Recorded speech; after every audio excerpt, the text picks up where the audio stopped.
They were country music's finest, the stars that defined an era and captured the hearts of millions. But behind their hits and accolades, some of these legends faced devastating hardships. From bad contracts to personal demons, these country icons were left with nothing at the end. What went wrong for them? And how did their legendary status leave them in poverty? Webb Pierce was a leading figure in honky-tonk music during the 1950s, rising to prominence with chart-topping hits like In the Jailhouse Now and There Stands the Glass. Born in West Monroe, Louisiana in 1921, Pierce developed a passion for music at an early age, often performing at local venues. His distinct voice, flashy rhinestone suits, and larger-than-life persona made him a standout figure in the genre. By the mid-1950s, Pierce had become a household name, with his songs dominating the country music charts. His immense popularity and commercial success made him one of the most celebrated country artists of his time, and his influence on the sound of honky-tonk music extended far beyond his peak years. Webb's ability to convey emotion through his music, paired with his charismatic stage presence, helped define the era's honky-tonk sound, inspiring countless artists who came after him. Despite his fame and success, Pierce's life began to unravel due to financial mismanagement and disputes with his record label. Poorly negotiated contracts meant that he did not receive the earnings his talent deserved, and he often found himself at the mercy of industry executives who took advantage of his popularity.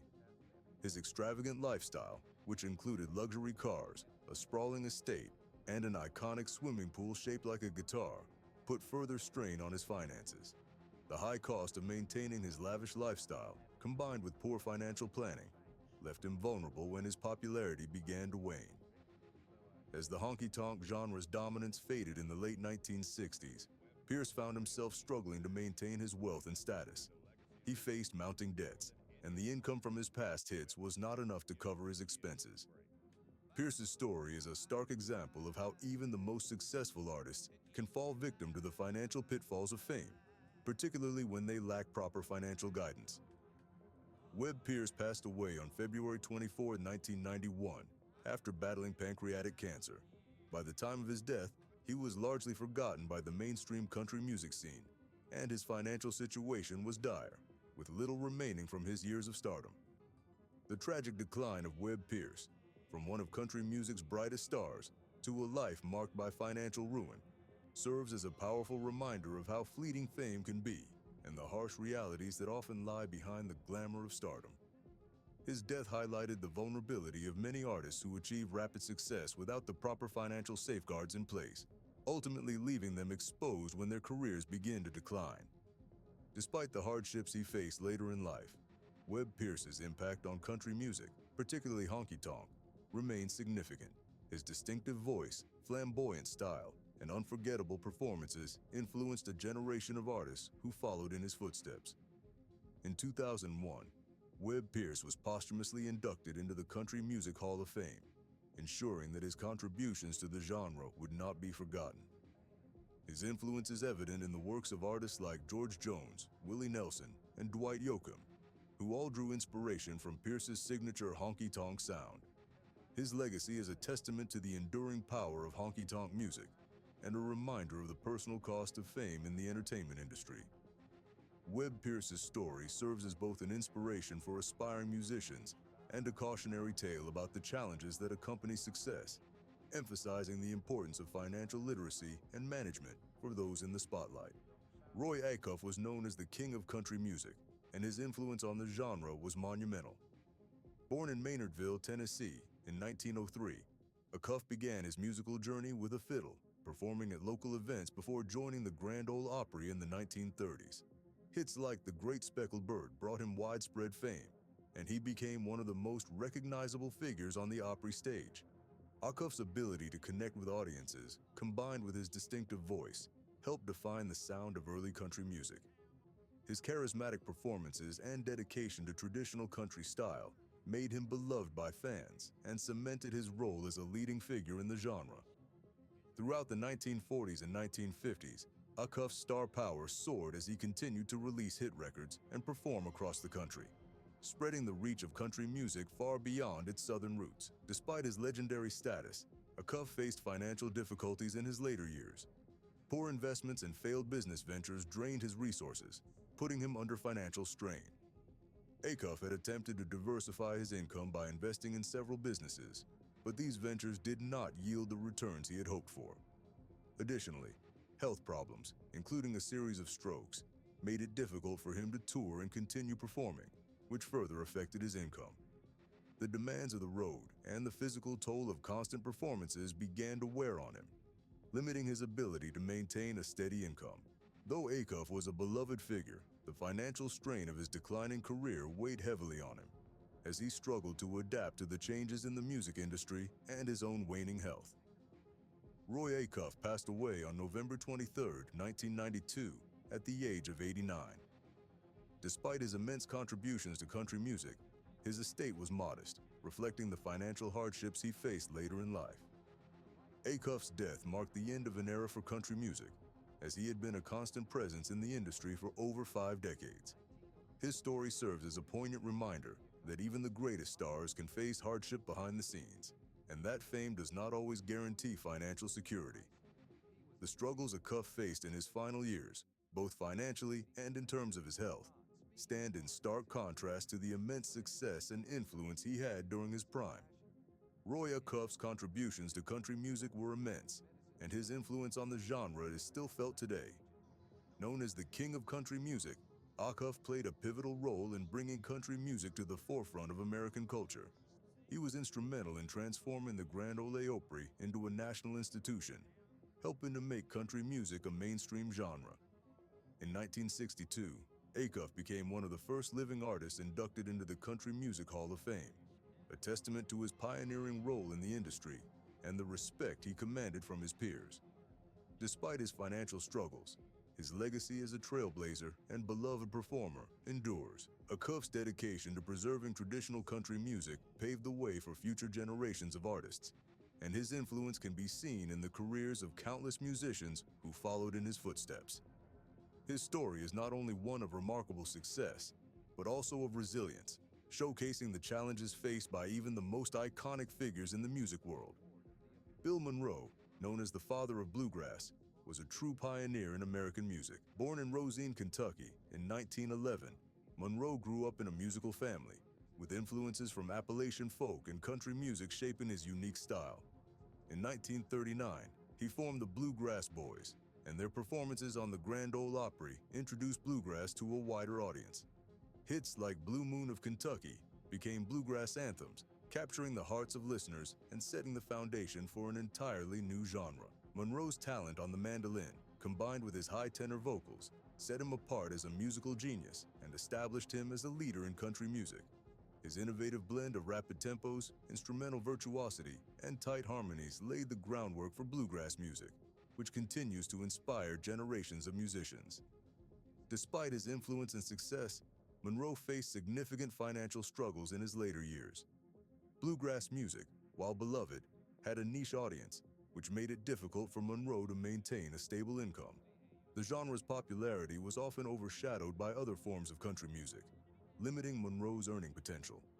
Mismanagement of his royalties further compounded his financial issues, as Monroe often found himself at odds with record labels over the control of his music. Disagreements with band members and the high costs of touring also added to his financial strain.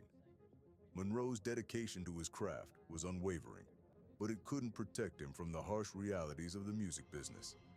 By the 1980s, Monroe was struggling to keep up with the financial demands of maintaining his band and career, and his earnings were not reflective of his impact on the genre. Bill Monroe passed away on September 9, 1996, at the age of 84, after suffering a stroke earlier that year. Though he left behind a rich musical legacy, his later years were marked by financial instability and health challenges. Monroe's story highlights the difficulties of maintaining financial security, even for an artist as influential as he was. The father of bluegrass spent his final years performing at smaller venues and festivals, relying on the loyalty of his devoted fan base. His death was a significant loss to the world of country and bluegrass music, as it marked the end of an era for a genre he had almost single-handedly created. Despite the financial hardships he faced, Monroe's passion for bluegrass never waned, and he continued to perform as long as his health allowed. Bill Monroe's influence on bluegrass music is unparalleled. Known as the father of bluegrass, Monroe's contributions to the genre have inspired countless musicians and continue to shape the sound of both country and bluegrass music today. He was inducted into the Country Music Hall of Fame in 1970, as well as the Bluegrass Hall of Fame and the Rock and Roll Hall of Fame, highlighting the broad impact of his work across musical genres. Monroe's commitment to authenticity and his pioneering spirit have left an indelible mark on music history. His legacy lives on through the genre he created, which has grown to include multiple generations of bluegrass artists who carry on his tradition. Festivals, tribute bands, and ongoing interest in traditional bluegrass ensure that Monroe's influence will never fade. Despite his financial struggles, Monroe's dedication to his craft and his ability to innovate within the boundaries of traditional music have made him an enduring figure in American music history. Ernest Tubb was one of the original honky-tonk heroes, known for his influential hit, "Walking the Floor Over You." Born in 1914 in Crisp, Texas, Tubb grew up surrounded by music, drawing inspiration from Jimmie Rodgers, the father of country music. Tubb's deep baritone voice and heartfelt lyrics quickly earned him a loyal following, and his breakthrough hit in 1941 solidified his status as a rising star in country music. His career spanned decades, and he played a crucial role in popularizing honky-tonk, a subgenre characterized by its raw emotional style and focus on working-class themes. Tubb was not only a talented performer, but also a dedicated promoter of country music, helping to bring the genre into the mainstream. He was a beloved figure in country music, a fixture at the Grand Ole Opry, and a key influence on future generations of honky-tonk artists. His charm, authenticity, and down-to-earth persona resonated with audiences, making him a mainstay in the country music world throughout the 1940s and 1950s. As Tubb aged, health problems began to take their toll, significantly impacting his career. Diabetes and hearing loss limited his ability to perform, and these health issues contributed to a decline in his once thriving career. Tubb also faced financial difficulties due to poor investments and mismanagement of his earnings. Despite his popularity, Tubb's financial planning was often inconsistent, and he struggled to adapt to the changing dynamics of the music industry. The cost of maintaining his band, the Texas Troubadours, as well as the expenses associated with constant touring, added financial strain. As the popularity of honky-tonk waned and new musical trends emerged, Tubb found it increasingly challenging to sustain the income he once enjoyed. The once thriving artist, who had filled concert halls and sold countless records, now struggled to make ends meet. His resilience kept him performing at smaller venues, but the financial pressures were evident in his later years. Ernest Tubb passed away on September 6, 1984, at the age of 70. His financial decline was evident, as he had few assets left at the time of his death. Tubb's story is a testament to the challenges faced by even the most successful artists when health and financial pressures mount. Despite his legendary status, Tubb spent his final years battling the physical limitations brought on by his declining health, which ultimately limited his ability to tour and perform, the lifeblood of his career. His passing marked the end of an era for honky-tonk music, and though he did not leave behind great wealth, he left a legacy rich in musical history. Tubb's financial struggles at the time of his death serve as a stark reminder of the unpredictable nature of the music industry, where even the brightest stars can face hardships behind the scenes. Ernest Tubb's impact on country music is undeniable. As one of the original honky-tonk heroes, Tubb helped define the sound of honky-tonk and made it accessible to a wider audience. He was inducted into the Country Music Hall of Fame in 1965, a testament to his influence and contributions to the genre. Tubb's legacy lives on through the countless artists he inspired, including legends like Loretta Lynn and George Jones, who have cited him as a major influence. His radio program, The Midnight Jamboree, which he began in 1947, remains one of the longest-running radio shows dedicated to country music and continues to broadcast from Nashville, keeping his spirit alive. Though his final years were marked by financial difficulties, Tubb's legacy as a pioneer of country music remains secure. His dedication to his craft, his role in popularizing honky-tonk, and his efforts to support and mentor younger artists have left an indelible mark on the history of country music.